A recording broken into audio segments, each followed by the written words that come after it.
Hi friends and my dear students. Today I am going to discuss about narration. আজি পুনৰ মই narration সম্পৰ্কে আলোচনা কৰিম। আৰু narration সম্পৰ্কে আলোচনা কৰাৰ আগে narrationৰ যিখিনি নিয়ম সেই নিয়ম সম্পৰ্কে আমি জানি থব লাগিব। আৰু নিয়মখিনি জানিলে আমি ডিৰেক্টৰ পৰা ইনডাইৰেক্টলৈ অতি সহজতে আমি সলনি কৰিব পাৰিম, চেঞ্জ কৰিব পাৰিম।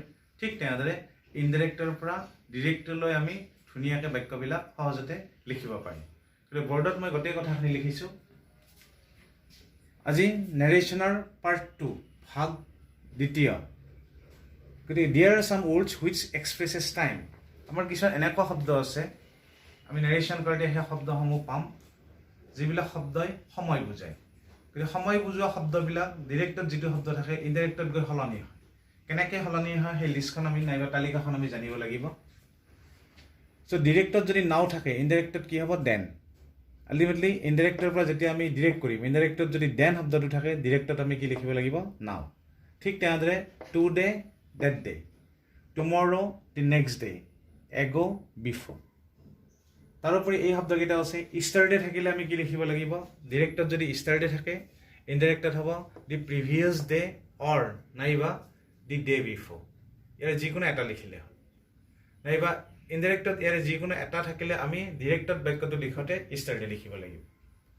ঠিক তেনেদৰে লাষ্ট নাইট, ডিৰেক্টত যদি লাষ্ট নাইট থাকে ইনডাইৰেক্টত দি প্ৰিভিয়াছ নাইট নাইবা দি নাইট বিফৰ। এই দুয়োটাৰ যিকোনো এটা লিখিলে হ'ব। গতিকে এইখিনি খুব ইম্পৰ্টেণ্ট। সেইদিনাও মই এনেকুৱা কেইটামান শব্দ দিছিলোঁ, সেই শব্দকেইটাও মনত ৰাখিব লাগিব। তাৰোপৰি এই সময় বুজোৱা যিকেইটা শব্দ সেই শব্দকেইটাও ছাত্ৰ ছাত্ৰীবিলাকে যেতিয়া মনত ৰাখিব ঠিক মানে অতি সহজতে ডিৰেক্টৰ পৰা কি কৰিব পাৰিব? ইনডাইৰেক্ট কৰিব পাৰিব নাইবা ইনডাইৰেক্টৰ পৰা ডিৰেক্ট কৰিব পাৰিব। এতিয়া এইখিনি খুব ইম্পৰ্টেণ্ট কথা। If the reporting verb is in first form reported speech changes to corresponding past tense. গতিকে ৰিপৰ্টিং ভাৰ্বটো যদি আমাৰ পাষ্ট টেন্সত থাকে, পাষ্ট ফৰ্মত যদি থাকে, reported speech changes to corresponding past tense, তেতিয়া ৰিপৰ্টেড স্পীচটো আমাৰ কি হ'ব? কৰেছপণ্ডিং পাষ্ট টেন্সলৈ সলনি হ'ব। আৰু সেইদিনা মই কৈছিলোঁ reporting verb, for example Ram said, ছেইডটো আমাৰ reporting verb. So' Ram said I will not go' to market tomorrow'. গতিকে I will not go' to market tomorrow' এইখিনিক ৰিপৰ্টেড স্পীচ বুলি কোৱা হয়। আল্টিমেটলি যিটো বাক্য ইনভাৰ্টেড কমাৰ ভিতৰত থাকে, বাক্যটো যদি ইনভাৰ্টেড কমাৰ ভিতৰত থাকে সেইখিনিক আমি কি বুলি ক'ম? ৰিপৰ্টেড স্পীচ বুলি ক'ম। এতিয়া মই কি কৈছিলোঁ ৰিপৰ্টিং ভাৰ্বটো যদি পাষ্ট টেন্সত থাকে ৰিপৰ্টেড স্পীচটো বেলেগ টেন্সলৈ সলনি হ'ব যেতিয়া আমি বাক্যটো ইনডাইৰেক্টত লিখিম।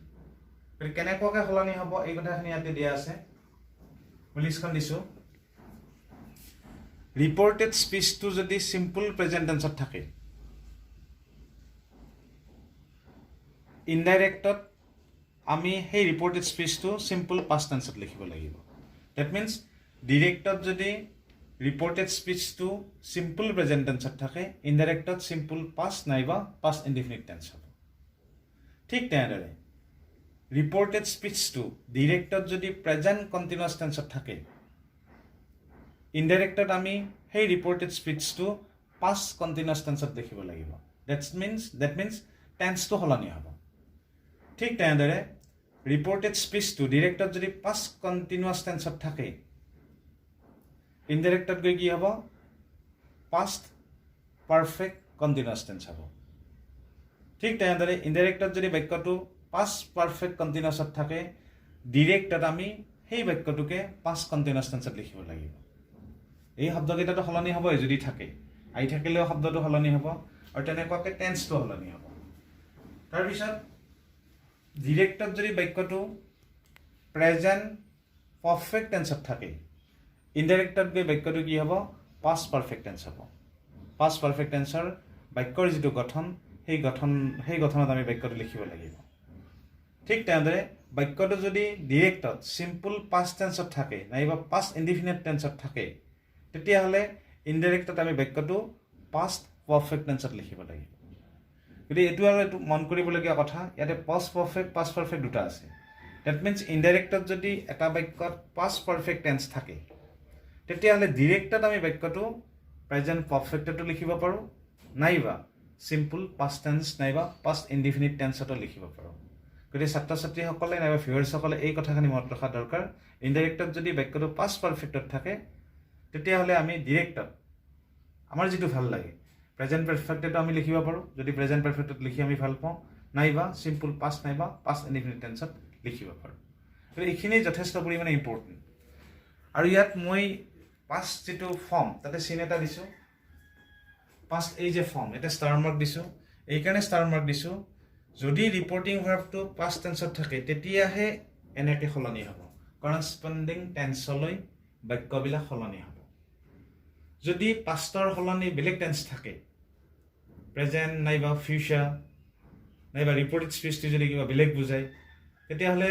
কথাটো অকণমান বেলেগ হ'ব নিয়মটো বেলেগ হ'ব সেইটোৰ কথা আজি মই নকওঁ গতিকে মিক্স আপ হৈ যাব গোটেই কথাখিনি খালি আজি এই কথাখিনি মনত ৰাখিলে হ'ল ৰিপৰ্টিং ভাৰ্বটো যদি পাষ্ট ফৰ্মত থাকে তেতিয়াহ'লে এনেকুৱাকৈ আমাৰ কৰাস্পণ্ডেঞ্চ টেন্সলৈ কি হ'ব সলনি হ'ব কৰাস্পণ্ডেঞ্চ পাষ্ট টেন্সলৈ বাক্যসমূহ ডিৰেক্টৰ পৰা ইনডাইৰেক্টত সলনি হ'ব গতিকে এইখিনি যথেষ্ট পৰিমাণে ইম্পৰ্টেণ্ট তাৰোপৰি আৰু এটা খুব ইম্পৰ্টেণ্ট কথা আছে ইয়াতে ফিউচাৰৰ কথা আহি পৰা নাই যিখন লিষ্ট মই ক'লোঁ এতিয়া ফিউচাৰত যদি বাক্য এটা থাকে তেতিয়া কি হ'ব ইয়াত মই লিখিছোঁ ৰিপৰ্টেড স্পীচত চেল উইল থাকিলে চেল উইল থকা মানে বাক্যটো ফিউচাৰত থকা ফিউচাৰ টেন্সত থকা ইনডাইৰেক্ট নেৰেশ্যনত শুড আৰু উড হ'ব চেল থাকিলে শুড হ'ব উইল থাকিলে উড হ'ব পাষ্ট ফৰ্মটো আমি লিখিব লাগিব আৰু কেতিয়া আমি শুড নাইবা উড লিখিম যদিহে ৰিপৰ্টিং ভাৰ্বটো পাষ্ট ফৰ্ম হয় সেইকাৰণে এই পাষ্ট ফৰ্ম এই বস্তুটো মনত ৰাখিব লাগিব ৰিপৰ্টিং ভাৰ্বত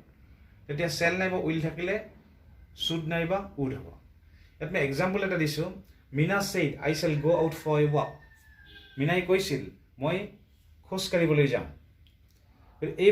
এই বাক্যটোক এইখিনি কি বুলি কোৱা হয় ৰিপৰ্টিং ভাৰ্ব বুলি কোৱা হয় গতিকে ছেইডটো পাষ্ট টেন্সত আছে গতিকে সেই মৰ্মে এই বাক্যটো সলনি হ'ব ইয়াত চেল আছে গতিকে এইটো শুডলৈ পৰিৱৰ্তন হ'ব ইয়াক যদি আমি ডিৰেক্টৰ পৰা ইনডাইৰেক্ট কৰোঁ মিনা ছেইড ডেটটো আহি যাব ইনডাইৰেক্টত তাৰপিছত আইৰ সলনি আমি কি লিখিব লাগিব Meena name of a girl এজনী ছোৱালীৰ নাম গতিকে চি যে ৰিপ্ৰেজেণ্ট কৰিব লাগিব আমি গতিকে Meena said that she should go' out for a walk Meena said that she should go' out for a walk গতিকে Meena said that she should go' out for a walk এই বাক্যটো ইনডাইৰেক্টত আছে এই বাক্যটো যদি আমি ডিৰেক্টত লিখিব লগা হয় যিহেতু শুড আছে তেতিয়াহ'লে ডিৰেক্টত লেখোঁতে আমি কি লিখিব লাগিব চেল লিখিব লাগিব আৰু যদি আমি ডিৰেক্টত লিখিম তেতিয়া ডেটটো উঠি যাব ডিৰেক্টত আৰু কনজাংচনৰ কোনো কথা আহি নপৰে গতিকে থুলমূলকৈ এইখিনিয়ে আজিলৈকে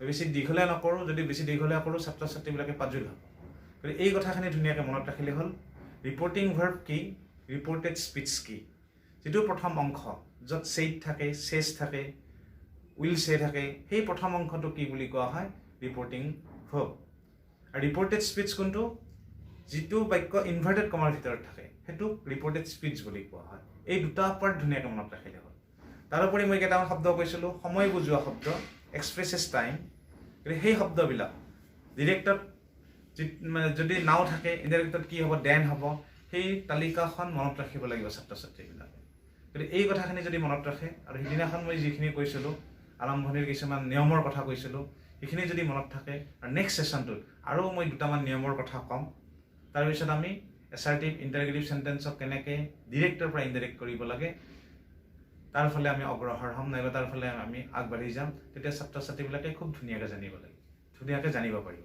ডেট মিনছ মই এই কথাটো বাৰে বাৰে ক'বলৈ বিচাৰিছোঁ নেৰেশ্যন কৰাৰ আগে আগে নেৰেশ্যনৰ যিখিনি নিয়ম সেই নিয়মটো যদি ছাত্ৰ ছাত্ৰীবিলাকে ধুনীয়াকৈ জানে তেতিয়াহ'লে ছাত্ৰ ছাত্ৰীয়ে নেৰেশ্যন কৰাত কোনো অসুবিধা অনুভৱ নকৰিব গতিকে সকলোকে মই ধন্যবাদ জনাই আজি ইয়াতে সামৰণি মাৰিছোঁ